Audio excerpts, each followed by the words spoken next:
Bienvenidos a un nuevo estudio bíblico. En este video realizaremos una exégesis versículo por versículo, explorando el significado original del texto a través de su contexto histórico, cultural, teológico, entre otros contextos importantes, para comprender con mayor profundidad la palabra de Dios. Mateo capítulo 10. El envío de los 12 apóstoles. Mateo 10:1. Entonces, llamando a sus 12 discípulos, les dio autoridad sobre los espíritus inmundos, para que los echasen fuera, y para sanar toda enfermedad y toda dolencia. Después de exhortar a sus discípulos a orar para que el Señor enviara obreros a su mies, Jesús comienza a responder esa misma oración llamando a los 12 para enviarlos a la misión. Mateo presenta una transición significativa. Aquellos que debían pedir obreros son ahora los primeros en ser enviados. Al reunir a sus 12 discípulos, el número no es casual. Los 12 representan simbólicamente la restauración del pueblo de Dios, recordando a las 12 tribus de Israel y mostrando que el Mesías está formando el nuevo pueblo del pacto alrededor de sí mismo.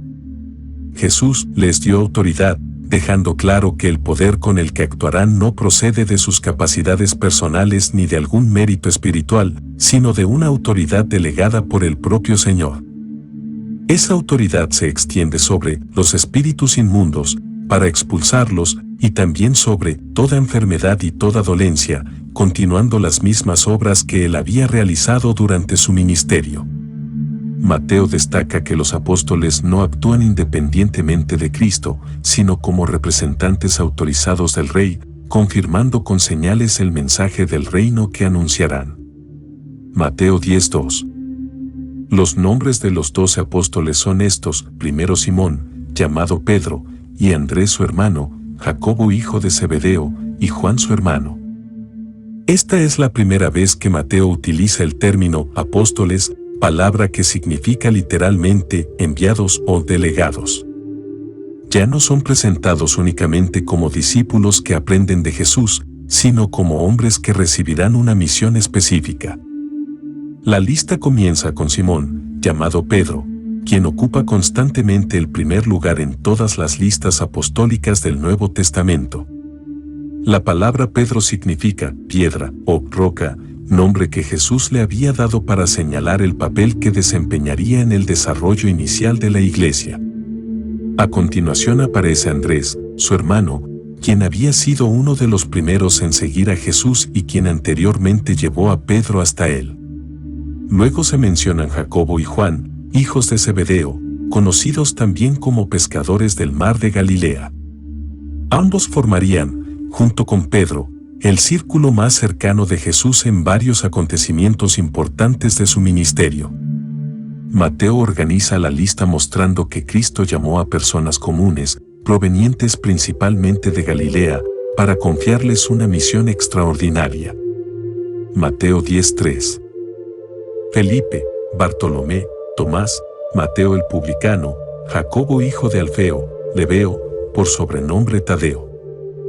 Mateo continúa enumerando a los 12 sin ofrecer amplias descripciones, pero cada nombre refleja la diversidad del grupo escogido por Jesús. Felipe aparece con frecuencia llevando personas al encuentro del Señor, mientras que Bartolomé, identificado tradicionalmente con Natanael en el Evangelio de Juan, es recordado por su sinceridad al reconocer a Jesús como el Hijo de Dios. Luego figura Tomás, quien más adelante será conocido por sus dudas tras la resurrección, aunque finalmente hará una de las confesiones cristológicas más elevadas del Nuevo Testamento al llamar a Jesús Señor mío y Dios mío. Al mencionar su propio nombre, Mateo añade humildemente la expresión el publicano, recordando el oficio del cual había sido llamado. Aunque ya había abandonado esa ocupación, no oculta su pasado, sino que deja constancia de la gracia que transformó su vida. Finalmente aparecen Jacobo hijo de Alfeo y Lebeo, por sobrenombre Tadeo, de quienes los evangelios ofrecen menos información. Mateo demuestra que el valor de estos hombres no dependía de su prestigio previo, sino del llamado y la capacitación recibidos de Cristo. Mateo 10:4. Simón el cananista y Judas Iscariote, el que también le entregó. La lista concluye con dos personajes muy diferentes. Simón el cananista, también llamado el celote en otros evangelios, probablemente había pertenecido al movimiento nacionalista judío que defendía con fervor la liberación de Israel del dominio romano. Su presencia entre los 12 demuestra que Jesús reunió discípulos con antecedentes y perspectivas muy distintas, formando una comunidad unida no por afinidades políticas o sociales, sino por su relación con Él. El último nombre es Judas Iscariote, a quien Mateo identifica desde el principio como el que también le entregó. Esta aclaración no implica que Judas ya hubiera traicionado a Jesús en ese momento del relato, sino que el evangelista escribe conociendo el desenlace de la historia y desea que el lector identifique inmediatamente a este personaje. La inclusión de Judas recuerda que formar parte del grupo visible de los discípulos y participar en el ministerio no garantiza una verdadera fidelidad al Señor. Mateo presenta así el contraste entre el privilegio del llamado apostólico y la responsabilidad personal de permanecer fiel a Cristo. Mateo 10:5. A estos 12 envió Jesús, y les dio instrucciones, diciendo, por camino de gentiles no vayáis, y en ciudad de samaritanos no entréis. Con la lista completada, Mateo comienza el discurso misionero de Jesús. Los 12 son enviados con instrucciones precisas para una misión específica y limitada en esta primera etapa. El mandato, por camino de gentiles no vayáis, y en ciudad de samaritanos no entréis, no expresa rechazo definitivo hacia esos pueblos. De hecho, más adelante Jesús ministrará tanto a samaritanos como a gentiles, y después de su resurrección enviará a sus discípulos a todas las naciones. En este momento, sin embargo, la misión se dirige prioritariamente a Israel. Esta prioridad responde al cumplimiento del plan redentor de Dios, quien había hecho promesas específicas al pueblo del pacto y ahora ofrecía primero al Mesías a la nación que durante siglos había esperado su llegada. Mateo muestra que el Evangelio seguiría un orden histórico definido. Primero Israel recibiría el anuncio del reino y, posteriormente, esa salvación alcanzaría a todas las naciones. Mateo 10:6. Sino id antes a las ovejas perdidas de la casa de Israel. Jesús explica positivamente el destino de la misión, las ovejas perdidas de la casa de Israel. La imagen de las ovejas perdidas retoma la descripción del final del capítulo anterior, donde las multitudes aparecían como un rebaño sin pastor. Israel conservaba las promesas, las escrituras y el pacto, pero una gran parte del pueblo se encontraba espiritualmente extraviada, necesitando ser guiada nuevamente hacia Dios. La expresión no significa que todos los israelitas estuvieran perdidos sin excepción, sino que la nación, en términos generales, había sido dispersada y mal conducida por sus dirigentes espirituales. Jesús, el verdadero pastor prometido por los profetas, envía ahora a sus apóstoles para llamar al pueblo al arrepentimiento y anunciar que el reino de los cielos había llegado. Mateo subraya así la fidelidad de Dios al cumplir primero sus promesas hechas a Israel antes de extender plenamente el mensaje de salvación al resto del mundo. Mateo 17. Y yendo, predicad, diciendo, el reino de los cielos se ha acercado. El mensaje que los 12 debían anunciar era exactamente el mismo que habían proclamado primero Juan el Bautista y luego Jesús durante el inicio de su ministerio. La declaración, el reino de los cielos se ha acercado, no anunciaba simplemente un acontecimiento futuro, sino que proclamaba que el gobierno salvador de Dios estaba haciéndose presente por medio del Mesías. La expresión reino de los cielos, característica del Evangelio de Mateo, equivale al reino de Dios utilizado en los otros evangelios y refleja la costumbre judía de evitar mencionar directamente el nombre divino. El centro de la predicación no era un programa político ni una reforma social, sino la llegada del Rey prometido y el llamado a responder con fe y arrepentimiento. Los apóstoles no debían anunciar ideas propias ni desarrollar un mensaje diferente del recibido de Cristo.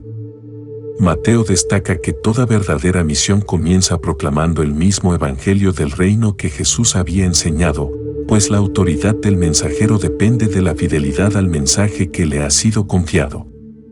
Mateo 10:8. Saned enfermos, limpiad leprosos, resucitad muertos, echad fuera demonios, de gracia recibisteis, dad de gracia. Las señales milagrosas debían acompañar la predicación del reino como una confirmación visible de que Dios estaba actuando por medio de sus enviados.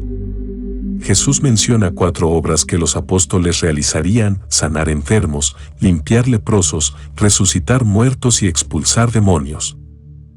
Estas acciones no constituían un fin en sí mismas, sino que autenticaban el mensaje anunciado y anticipaban la restauración completa que el reino de Dios traerá definitivamente. La autoridad para realizarlas no procedía de los discípulos, sino del Señor que previamente se la había concedido. Por eso concluye diciendo: de gracia recibisteis, dad de gracia. Todo cuanto habían recibido, el llamado, la autoridad y el poder para servir, era un regalo inmerecido de Dios. En consecuencia, debían ejercer ese ministerio sin convertirlo en un medio de enriquecimiento o beneficio personal. Mateo enseña que el servicio cristiano nace de la gracia recibida y debe ejercerse con la misma generosidad con la que Dios la concede. Mateo 10:9. No os proveáis de oro, ni plata, ni cobre en vuestros cintos. Jesús comienza ahora una serie de instrucciones prácticas relacionadas con esta misión específica en Israel. Les ordena no llevar consigo reservas de dinero, mencionando oro, plata y cobre, que representaban distintos valores monetarios utilizados en aquella época. Los cintos no solo sujetaban la túnica, sino que también servían como una especie de bolsa donde se guardaban monedas y pequeños objetos de valor durante los viajes. Esta instrucción no significa que el dinero sea incorrecto ni establece una norma permanente para todo creyente en cualquier circunstancia. Más bien, en el contexto de esta misión inmediata, los discípulos debían aprender a depender de la provisión de Dios mientras anunciaban el reino. Mateo muestra que el éxito del ministerio no dependería de los recursos económicos que llevaran consigo, sino de la fidelidad del Señor que los enviaba y de la hospitalidad que recibirían de quienes aceptaran el mensaje. Mateo 10:10. Ni de alforje para el camino, ni de 2 túnicas, ni de calzado, ni de bordón, porque el obrero es digno de su alimento. Jesús continúa limitando el equipaje de los apóstoles. La alforje era una bolsa utilizada para transportar provisiones durante los viajes, la segunda túnica servía como ropa adicional para el camino, el bordón era un bastón empleado para apoyarse durante largas caminatas o como protección. El propósito de estas restricciones no era promover la pobreza como un ideal espiritual, sino impedir que los discípulos dependieran excesivamente de sus propios preparativos. La razón aparece al final del versículo: el obrero es digno de su alimento. Quienes dedicaban su vida al servicio del reino tenían derecho a ser sostenidos por aquellos que recibían su ministerio. Este principio sería desarrollado posteriormente por el Nuevo Testamento al hablar del sustento de quienes sirven en la obra de Dios. Mateo presenta así un equilibrio importante: los enviados de Cristo no debían comercializar el Evangelio ni buscar ganancias personales, pero tampoco debían avergonzarse de recibir el apoyo legítimo necesario para cumplir la misión que el Señor les había encomendado. Mateo 10:11. Mas en cualquier ciudad o aldea donde entréis, informaos quién en ella sea digno, y posad allí, hasta que salgáis. Al llegar a una ciudad, los discípulos debían buscar una persona digna, es decir, alguien dispuesto a recibirlos con hospitalidad y apertura hacia el mensaje del reino. La palabra no describe a una persona moralmente perfecta, sino a alguien cuyo corazón mostraba disposición para escuchar y responder al Evangelio. Una vez recibidos, debían permanecer en esa misma casa hasta que salgáis, evitando trasladarse continuamente en busca de mejores comodidades o de una atención más favorable. Esta instrucción protegía el testimonio de los mensajeros, impidiendo que parecieran motivados por intereses materiales o preferencias personales. En la cultura judía y del Antiguo Oriente, la hospitalidad era una virtud profundamente valorada, especialmente hacia viajeros y maestros religiosos. Mateo muestra que Dios utilizaría esa práctica para sostener la misión de los 12, mientras ellos mantenían una conducta íntegra y coherente con el mensaje que proclamaban. Mateo 10:12. Y al entrar en la casa, saludadla. El saludo mencionado por Jesús era mucho más que una fórmula de cortesía. En la tradición judía, el saludo habitual incluía el deseo de paz, shalom, una palabra que expresaba bienestar, bendición, armonía y la presencia favorable de Dios. Al entrar en una casa, los discípulos debían anunciar esa paz como representantes del reino. Su saludo reflejaba que llegaban con un mensaje de reconciliación y esperanza, no de confrontación innecesaria. La misión apostólica debía caracterizarse por el respeto, la humildad y el deseo sincero de bendecir a quienes los recibieran. Mateo deja ver que incluso los gestos cotidianos de los enviados de Cristo debían expresar el carácter del reino que anunciaban. La proclamación del Evangelio no comenzaba únicamente con un sermón, sino también con una actitud de paz y buena voluntad hacia aquellos a quienes eran enviados. Mateo 10:13. Y si la casa fuere digna, vuestra paz vendrá sobre ella, mas si no fuere digna, vuestra paz se volverá a vosotros. Jesús explica ahora el significado espiritual del saludo anterior. Si la familia recibía favorablemente a los discípulos y aceptaba el mensaje del reino, la paz anunciada reposaría sobre esa casa como expresión de la bendición de Dios. En cambio, si rechazaban a los enviados y su mensaje, vuestra paz se volverá a vosotros, indicando que el rechazo de las personas no anulaba la bendición ni el respaldo divino concedido a los mensajeros. La paz del reino no podía imponerse sobre quienes se negaban a recibirla, debía ser acogida mediante una respuesta de fe. Mateo enseña que los resultados del ministerio no dependen exclusivamente del esfuerzo de quienes anuncian el Evangelio. Los discípulos son responsables de proclamar fielmente el mensaje, mientras que la respuesta pertenece a quienes lo escuchan. De esta manera, Jesús prepara a los 12 para comprender que encontrarán tanto aceptación como rechazo durante el cumplimiento de su misión. Mateo 10:14. Y si alguno no os recibiere, ni oyere vuestras palabras, salid de aquella casa o ciudad, y sacudid el polvo de vuestros pies. Jesús prepara a los discípulos para el rechazo, dejando claro que no todas las personas recibirán favorablemente el mensaje del reino. La negativa podía manifestarse de dos maneras: no aceptar a los mensajeros en la casa o no escuchar sus palabras. En ambos casos, el rechazo no estaba dirigido únicamente contra los discípulos, sino contra el mensaje que Cristo les había confiado. La acción de sacudir el polvo de los pies era un gesto simbólico conocido entre los judíos, quienes a veces eliminaban el polvo de territorios gentiles al regresar a Israel, como señal de separación de aquello que consideraban impuro. Jesús aplica ese gesto a ciudades israelitas que rechazaran el anuncio del reino, indicando que su incredulidad las colocaba en una condición semejante a la de quienes permanecían fuera del pueblo de Dios. Los discípulos no debían prolongar indefinidamente una discusión inútil ni intentar imponer el mensaje por la fuerza.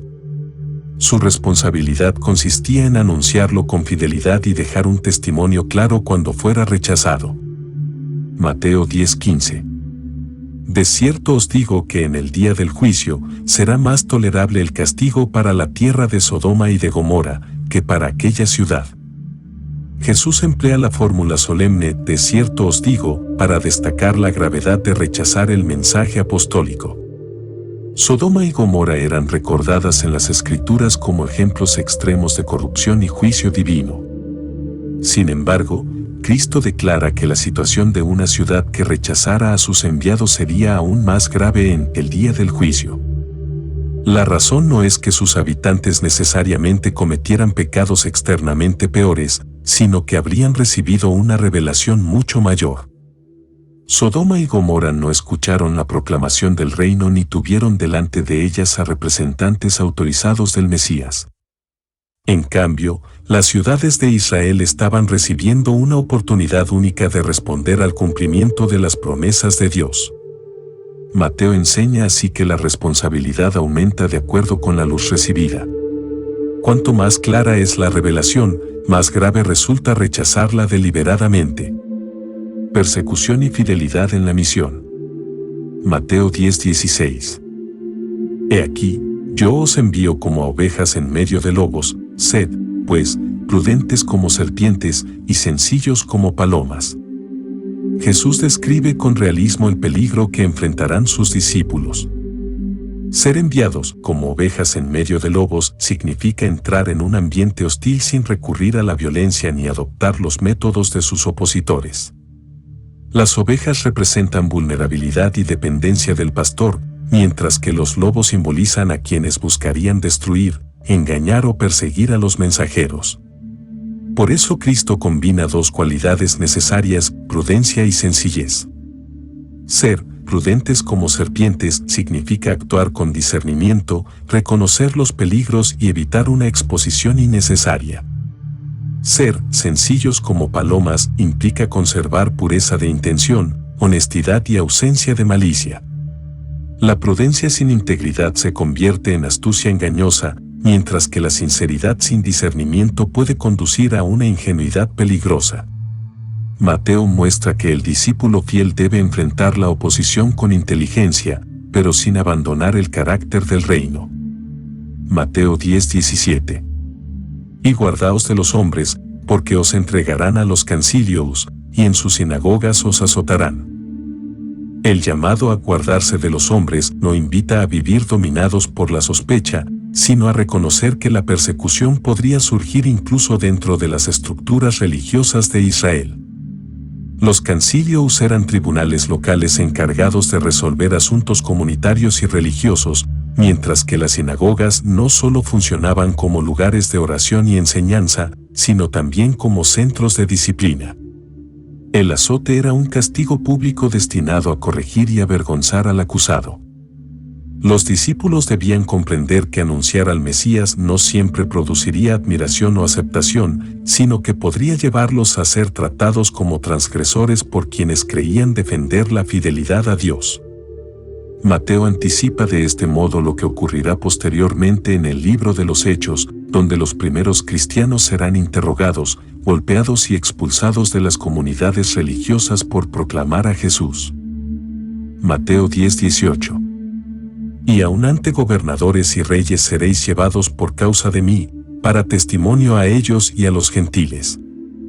La oposición no se limitaría a las autoridades religiosas.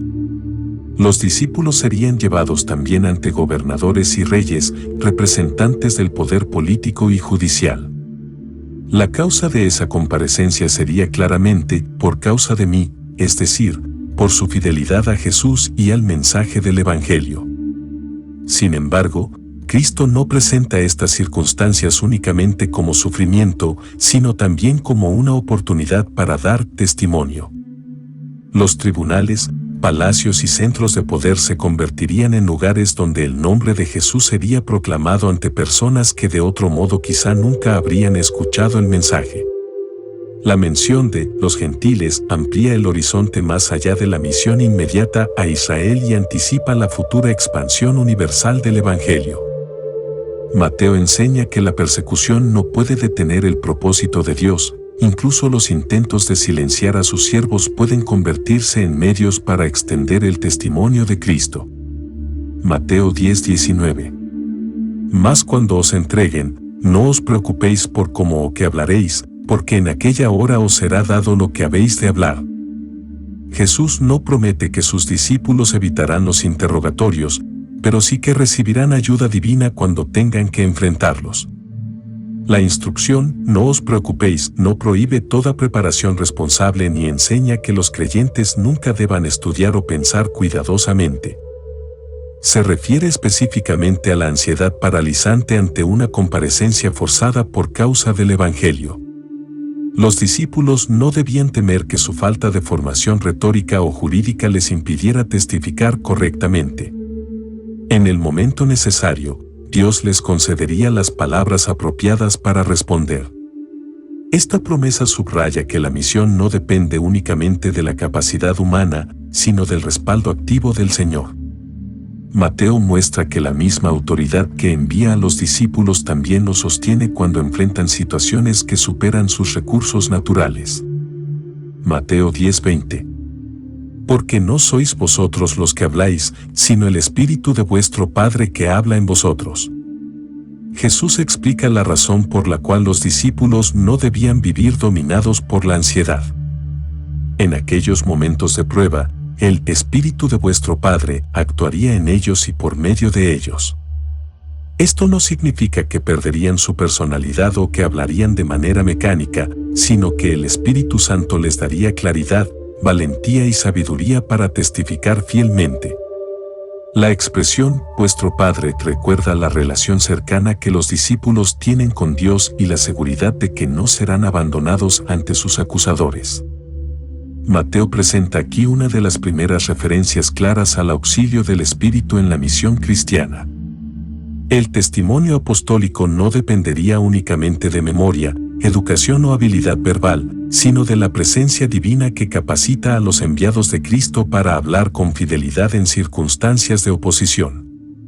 Mateo 10:21. El hermano entregará a la muerte al hermano, y el padre al hijo, y los hijos se levantarán contra los padres, y los harán morir. Jesús anuncia que la oposición al Evangelio alcanzará incluso el círculo más íntimo de las relaciones humanas, la familia. En la cultura judía del primer siglo, la familia constituía el núcleo fundamental de la vida social, económica y religiosa. La lealtad familiar era uno de los valores más importantes, por lo que la idea de que el hermano entregará a la muerte al hermano resultaba profundamente impactante. El Señor no está promoviendo la división familiar, sino advirtiendo que la fidelidad a Él provocará conflictos cuando algunos acepten el reino y otros lo rechacen. Las expresiones «entregará» y «harán morir» reflejan persecuciones reales que más tarde experimentarían muchos creyentes, tanto en el contexto judío como bajo el Imperio Romano. Mateo muestra que el discipulado puede tener un costo muy alto, incluso la pérdida de los vínculos familiares más queridos. Sin embargo, estas divisiones no son consecuencia del mensaje del Evangelio en sí mismo, sino de la reacción de quienes se oponen a Cristo. Mateo 10:22. Y seréis aborrecidos de todos por causa de mi nombre, mas el que persevera hasta el fin, éste será salvo. Jesús amplía ahora el alcance de la oposición afirmando que sus discípulos serían aborrecidos de todos, una expresión que indica un rechazo generalizado por parte de quienes se resisten al mensaje del reino. La causa de ese odio no sería la conducta irresponsable de los discípulos, sino mi nombre, es decir, su identificación con Cristo y con la verdad que proclamaban. A continuación añade, el que persevera hasta el fin, éste será salvo. La perseverancia no constituye el mérito por el cual alguien obtiene la salvación, sino la evidencia de una fe auténtica que permanece firme en medio de las pruebas. En el Nuevo Testamento, la verdadera fe se caracteriza por permanecer unida a Cristo hasta el final. Mateo enseña que la salvación se manifestará plenamente en aquellos que, sostenidos por la gracia de Dios, permanezcan fieles al Señor aun cuando deban enfrentar persecución, rechazo y sufrimiento. Mateo 10:23. Cuando os persigan en esta ciudad, huid a la otra, porque de cierto os digo, que no acabaréis de recorrer todas las ciudades de Israel, antes que venga el Hijo del Hombre. Lejos de exigir que los discípulos busquen deliberadamente el sufrimiento, Jesús les permite retirarse cuando sean perseguidos. Huir a la otra demuestra que la valentía cristiana no consiste en exponerse innecesariamente al peligro, sino en continuar fielmente la misión allí donde Dios abra nuevas oportunidades. El objetivo principal no era resistir en una ciudad a cualquier costo, sino seguir anunciando el reino. La afirmación, no acabaréis de recorrer todas las ciudades de Israel, antes que venga el Hijo del Hombre, ha sido objeto de diversas interpretaciones. Dentro del contexto inmediato, la expresión señala que la misión hacia Israel continuaría mientras el Hijo del Hombre siguiera manifestando su autoridad y avanzando en su obra redentora, y que el pueblo no sería completamente alcanzado antes de que se produjeran los acontecimientos decisivos relacionados con el Mesías. Mateo destaca que la tarea evangelizadora permanecería abierta y que los discípulos debían mantenerse activos sin permitir que la persecución detuviera el avance del Evangelio. Mateo 10:24. El discípulo no es más que su maestro, ni el siervo más que su señor. Jesús establece un principio fundamental del discipulado mediante una comparación sencilla. El discípulo aprende de su maestro y el siervo sirve a su señor. Ninguno puede esperar recibir un trato superior al de aquel a quien sigue. Si el propio Cristo experimentó rechazo, oposición y persecución, sus seguidores no deben sorprenderse cuando enfrenten circunstancias semejantes. La relación con Jesús implica participar no solo de sus enseñanzas y bendiciones, sino también de los conflictos que provoca su fidelidad al reino de Dios. Mateo recuerda que el discipulado consiste en identificarse plenamente con el Maestro. Pretender seguir a Cristo esperando únicamente aceptación y reconocimiento contradice el modelo que él mismo estableció durante su ministerio terrenal. Mateo 10:25. Bástale al discípulo ser como su maestro y al siervo como su señor. Si el padre de familia llamaron Belcebú, ¿cuánto más a los de su casa? Jesús desarrolla la enseñanza anterior afirmando que el mayor honor del discípulo consiste en llegar a ser como su maestro. Si comparte la misma misión y el mismo carácter, también compartirá las mismas pruebas. El Señor recuerda que sus adversarios lo habían llamado Belcebú, un nombre utilizado para referirse al príncipe de los demonios. Con esa acusación pretendían desacreditar su ministerio atribuyendo sus milagros al poder de Satanás. Si esa blasfema acusación fue dirigida contra el propio Mesías, resulta inevitable que quienes pertenecen a los de su casa, es decir, a la familia espiritual de Cristo, también sean objeto de calumnias y falsas acusaciones. Mateo prepara así a los creyentes para comprender que la oposición no siempre será justa ni razonable. Muchas veces el rechazo surgirá precisamente porque el discípulo refleja la vida y el mensaje de su Señor. Mateo 10:26. Así que, no los temáis, porque nada hay encubierto, que no haya de ser manifestado, ni oculto, que no haya de saberse. Después de anunciar la persecución, Jesús dirige una palabra de ánimo: no los temáis. La razón de esta confianza es que Dios hará finalmente visible toda la verdad. Las mentiras, las calumnias y los juicios injustos pronunciados contra Cristo y sus discípulos no permanecerán ocultos para siempre. La expresión «nada hay encubierto, que no haya de ser manifestado» señala el día en que Dios revelará plenamente la realidad de cada persona y hará justicia definitiva. Lo que ahora parece una derrota o una acusación irreversible será esclarecido por el juicio perfecto del Señor. Mateo enseña que la esperanza del discípulo no descansa en obtener siempre reconocimiento humano, sino en la certeza de que Dios conoce la verdad y la manifestará en el momento establecido. Mateo 10:27. Lo que os digo en tinieblas, decidlo en la luz, y lo que oís al oído, proclamadlo desde las esatis. Las enseñanzas que Jesús comunicaba primero de manera privada a sus discípulos debían ser anunciadas públicamente cuando llegara el momento apropiado. La expresión «en tinieblas» no se refiere a un mensaje secreto o oculto, sino a la instrucción dada en un ambiente reservado de formación. Del mismo modo, lo que oís al oído recuerda la costumbre de un maestro que enseñaba personalmente a sus discípulos. En contraste, proclamadlo desde las esatis utiliza una imagen propia de las casas del antiguo Israel, cuyas esatis planas servían como lugares desde donde era posible dirigirse a un gran número de personas. El mensaje del reino no debía permanecer limitado a un pequeño grupo, sino ser anunciado abiertamente a todos. Mateo muestra que el propósito de la enseñanza privada era preparar a los discípulos para una proclamación pública y valiente del Evangelio. Mateo 10:28. Y no temáis a los que matan el cuerpo, mas el alma no pueden matar, tem más bien a aquel que puede destruir el alma y el cuerpo en el infierno. Jesús dirige ahora la atención de sus discípulos hacia la diferencia entre el poder humano y la autoridad de Dios. Los perseguidores pueden llegar a quitar la vida física, pero su capacidad termina allí, no poseen dominio sobre el destino eterno de la persona. La palabra alma se refiere aquí a la vida interior y permanente del ser humano, aquello que no puede ser destruido por la violencia terrenal.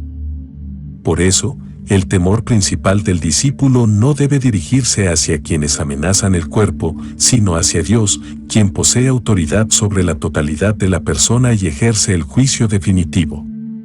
La expresión «el infierno» traduce el término Gihene, relacionado con el valle de Hinnom, al sur de Jerusalén, lugar asociado en la memoria judía con idolatría, juicio y destrucción. Jesús no promueve un terror irracional hacia Dios, sino una reverencia seria que reconoce su santidad y su derecho soberano de juzgar. Mateo enseña que el temor de Dios libera al creyente del temor excesivo a los hombres, porque sitúa correctamente el poder humano dentro de sus límites temporales. Mateo 10:29. No se venden 2 pajarillos por 1 cuarto. Con todo, ni uno de ellos cae a tierra sin vuestro Padre.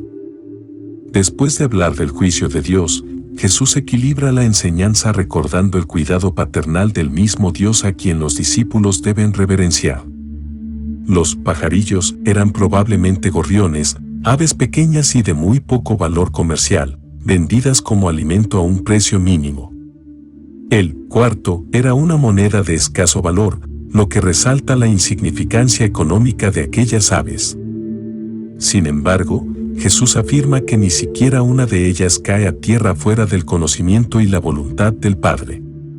El propósito no es enseñar que Dios observa pasivamente los acontecimientos, sino que su providencia abarca incluso los detalles más pequeños de la creación. Si el Padre conoce la caída de un ave aparentemente insignificante, con mayor razón está atento a la vida y al sufrimiento de quienes pertenecen a Él. Mateo muestra que la valentía cristiana no descansa en la ausencia de peligro, sino en la certeza de que ningún sufrimiento ocurre fuera del conocimiento y del gobierno de Dios. Mateo 10:30. Pues aún vuestros cabellos están todos contados. Jesús profundiza aún más en la enseñanza sobre el cuidado divino mediante una imagen extraordinariamente personal. Los cabellos de la cabeza son numerosos, cambian constantemente y no pueden ser contados con facilidad por el ser humano, sin embargo, Dios conoce cada uno de ellos. La frase no pretende ofrecer una descripción literalista sin propósito, sino comunicar que el conocimiento del Padre acerca de sus hijos es total, preciso y permanente. Nada de lo que afecta al discípulo resulta insignificante para Dios. Mateo presenta así una visión de la providencia divina que no es distante ni abstracta. El mismo Dios que gobierna el juicio final también conoce los detalles más pequeños de la existencia humana. Esta certeza debía fortalecer a los discípulos cuando fueran llevados ante tribunales, perseguidos o amenazados, porque su vida no estaba abandonada al azar ni fuera del cuidado del Padre. Mateo 10:31. Así que, no temáis, más valéis vosotros que muchos pajarillos. La conclusión surge directamente de las ilustraciones anteriores. Si Dios cuida de las aves de poco valor y conoce incluso los cabellos de la cabeza, los discípulos no deben vivir dominados por el miedo. Jesús declara que ellos valen más que muchos pajarillos, afirmando la dignidad especial de la vida humana y, en particular, el valor de quienes han sido llamados a servir al reino. Esta comparación no disminuye el cuidado de Dios por el resto de la creación, sino que establece una diferencia entre las criaturas y los seres humanos hechos a imagen de Dios. El valor de los discípulos no depende de la opinión de sus perseguidores ni de su posición social, sino de la estima del Padre. Mateo enseña que la seguridad cristiana no consiste en creer que nada doloroso ocurrirá, sino en saber que la vida del creyente tiene un valor profundo delante de Dios y permanece bajo su cuidado incluso en medio del sufrimiento. Confesar a Cristo delante de los hombres. Mateo 10:32. A cualquiera, pues, que me confiese delante de los hombres, yo también le confesaré delante de mi Padre que está en los cielos. Después de exhortar a sus discípulos a no temer, Jesús presenta la responsabilidad de confesarlo públicamente. Confesar significa reconocer abiertamente la identidad, autoridad y señorío de Cristo, especialmente en contextos donde hacerlo puede traer oposición. No se limita a pronunciar su nombre, sino que implica identificarse con él mediante palabras y fidelidad visible. La promesa es extraordinaria: quien reconozca a Jesús delante de los hombres será reconocido por él delante del Padre Celestial. Esta declaración atribuye a Cristo un papel decisivo en el juicio final, pues la relación con él determina cómo una persona será presentada ante Dios. Mateo muestra que Jesús no se considera simplemente un maestro que señala el camino hacia el Padre, sino el mediador cuya aprobación tiene consecuencias eternas. La confesión pública no obtiene la salvación por mérito humano, pero revela una fe verdadera que no se avergüenza del Señor. Mateo 10:33. Y a cualquiera que me niegue delante de los hombres, yo también le negaré delante de mi Padre que está en los cielos. La promesa anterior tiene también una advertencia solemne. Negar a Jesús significa rechazarlo, ocultar deliberadamente la relación con él o renunciar a su señorío para evitar consecuencias humanas. Cristo declara que quien lo niegue de manera definitiva delante de los hombres será también negado por él delante del Padre. Estas palabras deben entenderse dentro del llamado a perseverar en medio de la persecución. No describe necesariamente cada momento de temor o debilidad, como demuestra posteriormente la restauración de Pedro después de haber negado al Señor. El énfasis recae en una postura persistente de rechazo y falta de fidelidad. Mateo enseña que no existe una verdadera neutralidad frente a Cristo. La manera en que una persona responde a Él en esta vida tiene consecuencias ante el tribunal de Dios, porque Jesús ocupa una posición central en la salvación y el juicio. La división producida por la fidelidad a Cristo. Mateo 10:34. No penséis que he venido para traer paz a la tierra, no he venido para traer paz, sino espada. Esta declaración puede parecer contradictoria con otros pasajes que presentan a Jesús como príncipe de paz y anuncian la reconciliación con Dios. Sin embargo, Cristo no está negando que su obra produzca verdadera paz, sino corrigiendo una expectativa equivocada acerca de los efectos inmediatos de su llegada. La espada no representa una invitación a la violencia física ni una autorización para imponer el evangelio por la fuerza. En este contexto simboliza división, conflicto y oposición. La presencia de Jesús obliga a tomar una decisión, y esa decisión separa a quienes lo reciben de quienes lo rechazan. El Evangelio ofrece paz con Dios, pero al mismo tiempo provoca resistencia en un mundo que no desea someterse al gobierno del Mesías. Mateo enseña que la misión de Cristo no consiste en mantener una armonía superficial a cualquier precio, sino en revelar la verdad y llamar a una lealtad que inevitablemente producirá conflicto cuando sea rechazada. Mateo 10:35. Porque he venido para poner en disensión al hombre contra su padre, a la hija contra su madre, y a la nuera contra su suegra. Jesús explica la imagen de la espada mediante ejemplos tomados de las relaciones familiares más cercanas. Su enseñanza se relaciona con Miqueas 7:6, donde el profeta describe una sociedad moralmente desintegrada en la que la confianza familiar había desaparecido.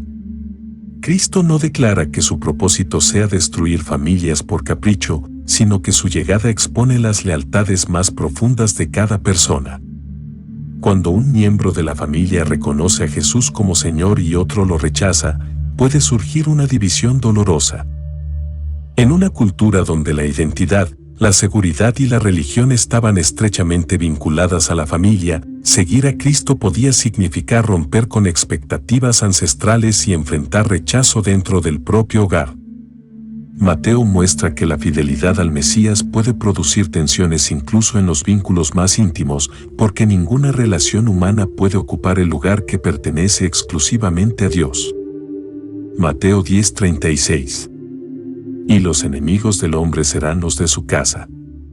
La oposición más dolorosa no siempre vendrá de autoridades, extraños o gobernantes, sino de personas que comparten el mismo hogar.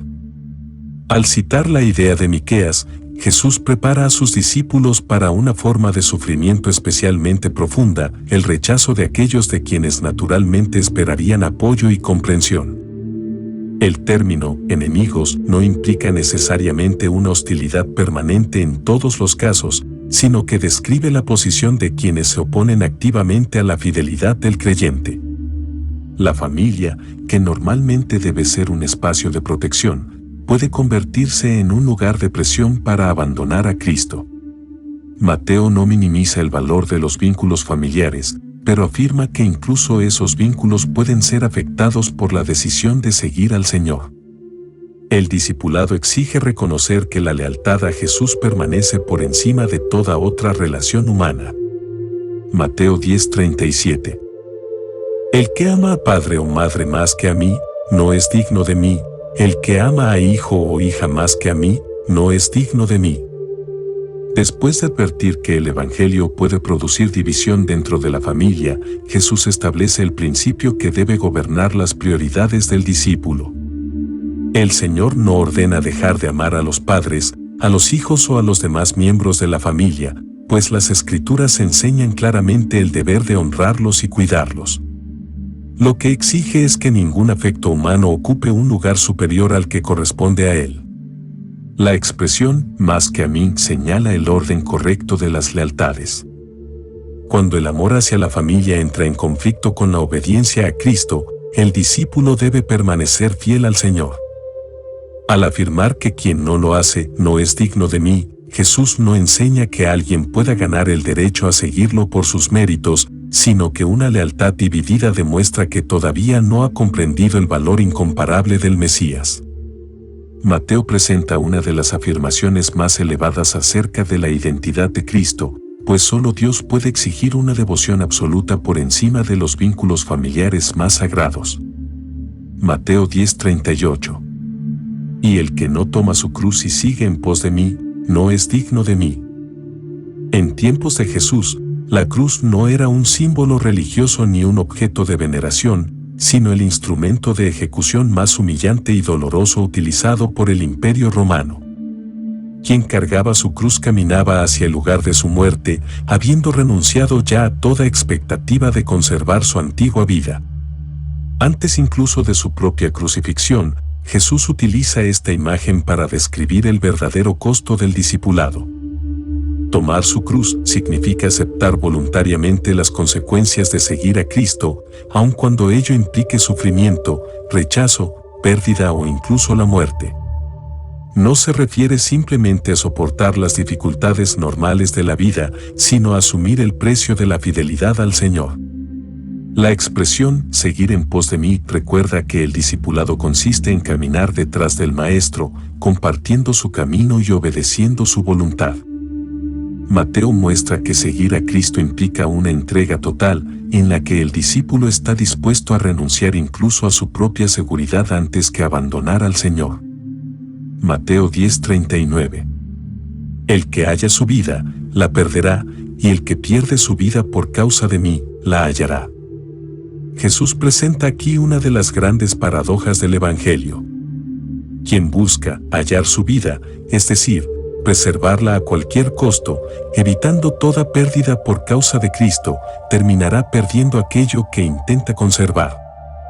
En cambio, quien pierde su vida por causa de mí, renunciando a su propia seguridad, prestigio o incluso a la vida física por fidelidad al Señor, finalmente la hallará en su verdadero sentido. La palabra vida puede referirse tanto a la existencia presente como a la vida eterna, de modo que Jesús contrasta una perspectiva temporal con una eterna. El discípulo no está llamado a despreciar la vida que Dios le ha dado, sino a comprender que su valor supremo solo se encuentra cuando está completamente entregada a Cristo. Mateo enseña que el verdadero éxito no consiste en conservar todos los beneficios de esta vida, sino en permanecer unido al Señor, porque únicamente Él puede conceder la vida que jamás terminará. Recompensas para quienes reciben a los enviados de Cristo. Mateo 10:40. El que a vosotros recibe, a mí me recibe, y el que me recibe a mí, recibe al que me envió. Después de hablar del costo del discipulado, Jesús concluye el discurso recordando el privilegio y la autoridad de quienes son enviados en su nombre. Recibir a los discípulos no significa simplemente ofrecerles alojamiento o ayuda material, sino aceptar el mensaje que anuncian y reconocer la autoridad de aquel que los envía. Cristo establece una cadena de representación: quien recibe a los apóstoles recibe a Jesús, y quien recibe a Jesús recibe al Padre que lo envió. Esta afirmación revela la profunda unidad entre la misión del Hijo y la voluntad del Padre. Los discípulos no actúan como representantes de intereses personales, sino como embajadores del reino de Dios. Mateo muestra que la respuesta hacia los enviados de Cristo constituye, en realidad, una respuesta hacia el propio Cristo y, en consecuencia, hacia Dios mismo. Mateo 10:41. El que recibe a un profeta por cuanto es profeta, recompensa de profeta recibirá, y el que recibe a un justo por cuanto es justo, recompensa de justo recibirá. Jesús amplía el principio anterior utilizando dos ejemplos conocidos por los oyentes. En el Antiguo Testamento, los profetas eran hombres enviados por Dios para comunicar su palabra, mientras que los justos eran personas reconocidas por su fidelidad y obediencia al Señor. Recibirlos, por cuanto es profeta o por cuanto es justo, significa reconocer su identidad y apoyar su ministerio precisamente por pertenecer a Dios. La recompensa no implica que quien ofrece hospitalidad se convierta automáticamente en profeta o justo, sino que participa de la bendición reservada para quienes colaboran con la obra de Dios. Mateo enseña que el Señor valora no solo el ministerio visible de quienes sirven públicamente, sino también la actitud de aquellos que reciben, sostienen y respaldan fielmente a sus siervos. En el reino de Dios, incluso quienes parecen ocupar un lugar más discreto participan de la recompensa cuando sirven con una motivación correcta. Mateo 10:42.